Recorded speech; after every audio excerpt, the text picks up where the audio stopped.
Hi, I'm Mark Sleboda, and this is The Real Politick. A couple of months ago, it was reported in the US media that the CIA has been training Ukrainian far-right militant forces at a secret facility in the US since 2015. This should come as no surprise to anyone, because all of this has actually happened before. In the days just after World War II, and what would then become the opening days of the Cold War as a result, the US government sent intelligence agents and special forces into Ukraine to stoke and lead an armed force of West Ukrainian ultranationalists, Nazi collaborators, and Holocaust perpetrators from the Organization of Ukrainian Nationalists and Ukrainian Insurgent Army in a bloody but completely failed insurrection against the then Soviet Union. The same was also done in Poland and the Baltics.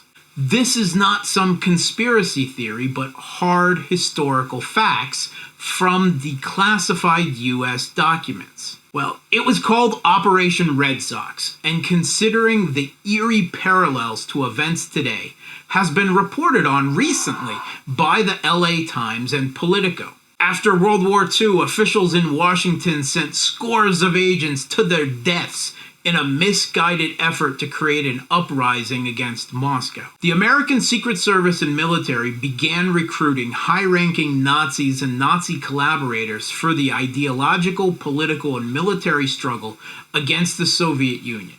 Fascists and war criminals from Germany and Eastern Europe who had been directly involved in the Holocaust and the murder of millions of Soviet civilians were utilized for covert activities by the U.S. intelligence agencies or worked for propaganda outlets like Radio Free Europe. According to Harry Rositzky, who was responsible at the CIA for secret operations inside the Soviet Union, any bastard was good as long as he's anti-communist. The network that the CIA built up in the 1940s and 50s in Eastern Europe and the Soviet Union rested heavily on this web of Nazi collaborators. A key role was played by Reinhard Gehlen, who had led Hitler's military intelligence service on the Eastern Front. From 1946, he worked for Washington to organize other Nazi collaborators in an insurrection in Ukraine.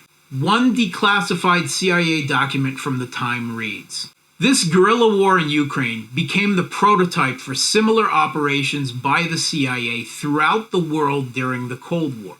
Those with extremist ideologies have often become geopolitically useful pawns and proxies for the US. US support for right-wing death squads in South and Central America.